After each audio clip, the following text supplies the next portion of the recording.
Oke, assalamualaikum warahmatullahi wabarakatuh. Jadi di video materi kali ini kita akan membahas tentang UI design tip, yaitu 8 common law of UX design atau ya 8 hukum yang sangat common ya, sangat umum dalam UX design. Jadi biar desain kalian itu lebih apik atau ya menyesuaikan dengan user experience, karena salah satu kunci desain kalian itu sukses yaitu ada pada experience-nya. Apakah experience ini bisa membuat kenyamanan ke dalam user tersebut. Oke. Jadi mungkin kalau kalian cari teori atau definisi secara material ya, itu bakal banyak banget. Dan di sini aku ringkas intinya. Jadi ya semakin banyak pilihan yang diberikan kepada pengguna, semakin lama waktu yang dibutuhkan untuk mengambil keputusan. Nah, jadi di sini experience si user ketika menggunakan aplikasi tersebut atau produk kita. Nah, misalkan di produk kita ini memberikan banyak pilihan sehingga membuat user itu bingung dan agak lama mengambil waktu untuk keputusan tersebut. Nah, jadi ya itu solusinya ya kita sederhanakan pilihan untuk meningkatkan efisiensi pengguna. Nah, makanya adanya hukum 8 Commons of UX Design atau of laws UX Design ya itu mensederhanakan pilihan untuk meningkatkan efisiensi pengguna. Ini contoh implementasi umumnya, yaitu kita membuat menu navigasi yang terstruktur dengan jelas dan tidak membingungkan. Nah, di sini kalian lihat ya ada navbar yang terinformasi atau yang jelas ya. Tujuan dari Law of UX itu meningkatkan efektivitas, membantu user mencapai tujuan mereka dengan lebih efisien dan akurat, kemudian menciptakan UX yang konsisten. Ya, itu ya kita bisa memastikan user dapat dengan mudah beradaptasi dengan antarmuka yang baru. Jadi pas kita membuat suatu updatean dalam suatu produk kita, user ini nggak bakal bingung gitu dengan tampilan yang sebelumnya karena kita menerapkan prinsip desain law of UX-nya itu. Kemudian mengurangi beban kognitif. Nah, maksudnya ini kita menyederhanakan user dalam proses mengambil keputusan. Dan juga memperkuat retensi informasi.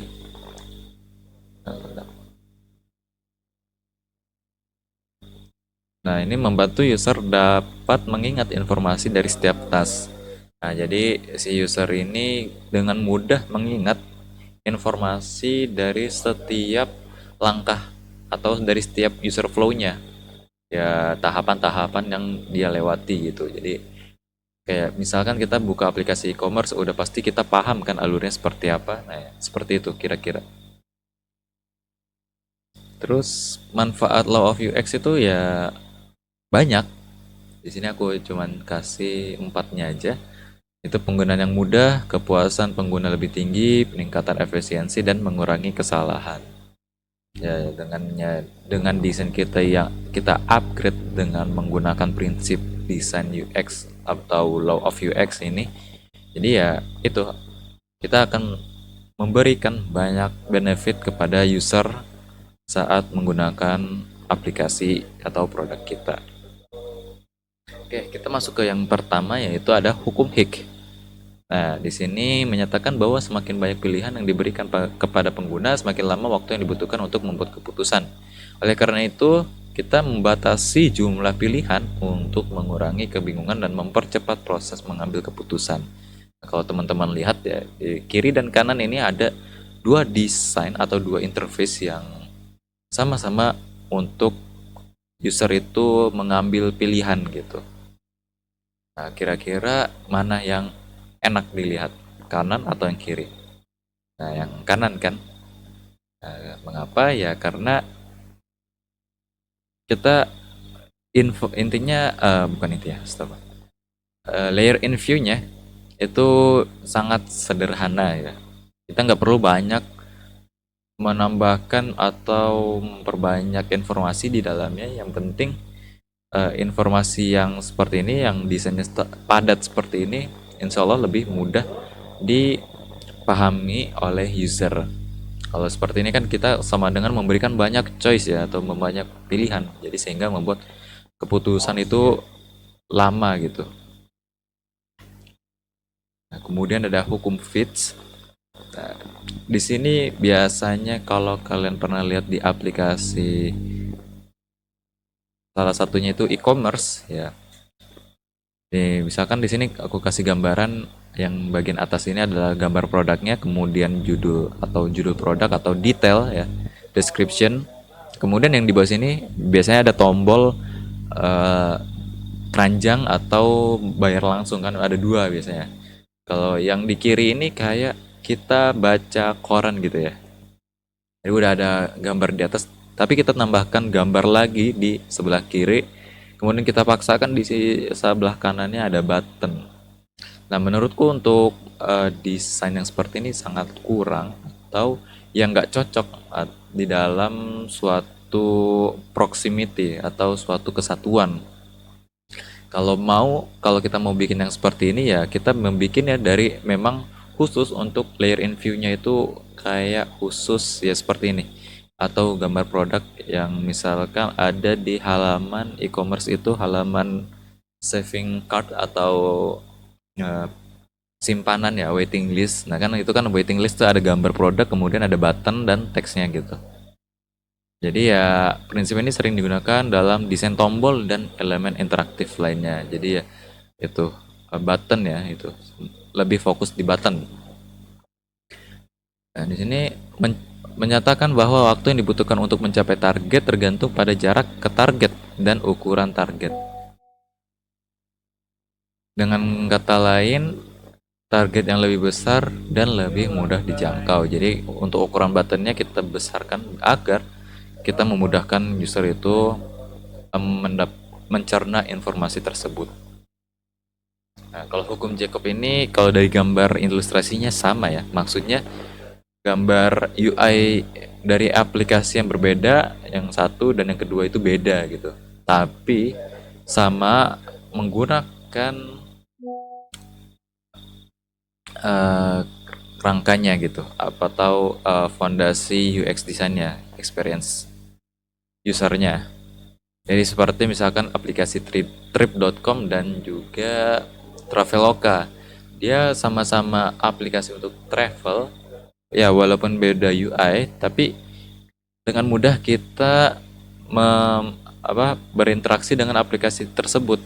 Misalkan kita user Traveloka yang udah biasa dengan UI yang seperti ini, interface yang seperti ini, ketika kita buka trip.com, sebenarnya desainnya berbeda, tapi penggunaannya itu hampir sama aja, fungsionalnya hampir sama. Jadi yaitu yang biasa disebut dengan hukum Jacob.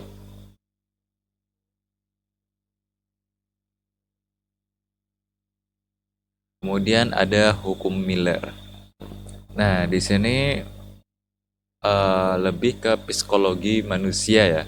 Kalau kita bandingkan dari di antara kedua gambar ini, kiri dan kanan ya, kita dengan cepat lebih mengambil informasi yang lebih sedikit gitu. Nah, di sini bahwa rata-rata orang hanya dapat menyimpan sekitar 7 item dalam memori otak. Tapi sebagian orang mampu menyimpan 5 sampai 9 item max. Ya, maksimal sampai 9. Ya, seperti ini. Ini ada 6 dan 7 berarti ya. Nah, kalau kita paksakan seperti yang di gambar yang di kiri, ini kan terlihat seperti memaksa ya. Kita masukin semua informasi yang kita pengen gitu, yang kita inginkan. Sehingga yang ada bukan menjadi informatif, tapi kita tanpa sadar kita mengurangi rasa nyaman, experience sebagai usernya nanti gitu. Jadi sehingga membuat banyak pilihan. Jadi, ya begitu. Oleh karena itu, antarmuka harus dirancang untuk tidak membebani pengguna dengan terlalu banyak informasi sekaligus. Nah, contohnya seperti ini ada di website Skillful. Nah, di sini ada navbar, itu ada 4 informasi. Kemudian di salah satu informasinya ini memberikan 6. Ada 6 informasi atau 6 item. Kemudian di satu itemnya ini ada 4 informasi gitu. Atau di case yang lainnya seperti kalau kalian buka aplikasi Tokopedia, di situ kan ada barang daftar reason ya, atau barang yang pernah kita lihat, dan itu yang ditampilkan 3 atau enggak 4 ya kalau nggak salah. Jadi nggak semuanya kita tampilin sampai 10, itu justru kebanyakan dan juga mengurangi estetika dari aplikasi tersebut. Kemudian ini ada namanya font restore principle. Ya, ini basic banget dan ini sering kita lihat di aplikasi atau di website ya, terutama di website yang memberikan layanan jasa. Misalkan kan kayak di sini ada best offer atau best tawaran ya, tawaran terbaik itu dengan harga sekian. Nah, yaitu di sini kita membuat sesuatu yang unik atau memiliki kontras warna yang berbeda akan lebih mudah menarik perhatian pengguna. Jadi di antara 3 pilihan ada satu pilihan yang membuat user itu menarik gitu dengan tawaran tersebut. Kalau misalkan kita samakan tapi di situ hanya ada tulisan best offer, kan mungkin kurang memberikan interaksi yang menarik begitu. Ya, kita lanjut ke Zeigarnik Effect ya. Simpelnya ini membuat apa ya? Ini tuh namanya progress. Jadi prinsip ini dapat digunakan untuk menjaga perharian pengguna dan memberikan informasi sejauh mana user telah menyelesaikan tugas. Katakan bahwa orang-orang cenderung lebih mengingat tugas yang belum selesai dibandingkan. Contohnya kita membuat tampilan garis atau bar gitu ya, bar progress. Kalau misalkan bar progressnya kita jadikan dengan literasi atau tulisan sebagai tulisan saja, misalkan eh, misalkan tugas nih, di sini tulisnya 20% aja. Itu kan berbeda dengan kita memberikan Zeigarnik effect-nya. Itu membuat bar progress. Itu kata lain dari Zeigarnik effect. Dan kemudian ada serial position effect. Nah, ini gampang banget. Ini yang sering kita temukan di dalam aplikasi mobile ya, seperti Instagram, kemudian WhatsApp juga ada, dan juga aplikasi e-commerce dan lainnya gitu. Jadi apa sih itu serial position effect? Nah, kalau kalian perhatikan di gambar kiri dan kanan itu ada gambar homepage yang urutannya berbeda. Kalau yang salah itu ada di bagian tengah, kalau yang benar itu ada di bagian kiri atau di bagian utama. Ini udah menjadi hal yang udah mendasari dalam otak manusia gitu. Jadi orang-orang tuh cenderung lebih mudah mengingat item pertama, primacy effect, dan terakhir yaitu recency effect dalam sebuah daftar dibandingkan dengan item-item di tengah. Nah, jadi awal kita membuka aplikasi kan kita ada di halaman homepage ya. Kalau misalnya homepage-nya Instagram berarti halaman home-nya gitu. Kalau misalkan halaman home-nya Tokopedia berarti ya itu apa namanya, ada search bar dan lain-lainnya menampilkan produk-produk yang ada di beranda kita gitu. Baru dilanjut di halaman yang tengahnya atau icon yang di tengahnya menjelaskan kalau itu untuk menavigasi ke fitur-fitur lainnya. Baru yang di akhir itu biasanya disambut dengan user account atau account page ya. Biasanya seperti itu. Kalau misalkan account page-nya kita dijadikan di tengah kan kayak kurang enak juga. Jadi memang itu udah di fitur yang paling terakhir gitu di dalam aplikasi tersebut. Kemudian ada prinsip estetika ya. Ini menyatakan bahwa users cenderung menganggap antarmuka yang lebih estetis sebagai antarmuka yang lebih mudah digunakan. Penampilan yang menarik secara visual dapat meningkatkan persepsi pengguna terhadap kegunaan dan kemanfaatan suatu produk atau layanan. Nah, kalau kita lihat ya perbandingan ya sangat beda. Dan di sini mungkin user UI designer ini dia mau bikin variasi gitu. Tapi kan variasi yang kita UI designer tersebut mungkin nggak sesuai dengan kenyamanan experience usernya nanti. Makanya kita bikin yang lebih rapih gitu. Oke, mungkin segitu dulu aja contoh dari Law of UX Design ya, 8 comments, 8 comments of UX Design. Semoga bermanfaat. See you in the next video. Barakallahu fiik.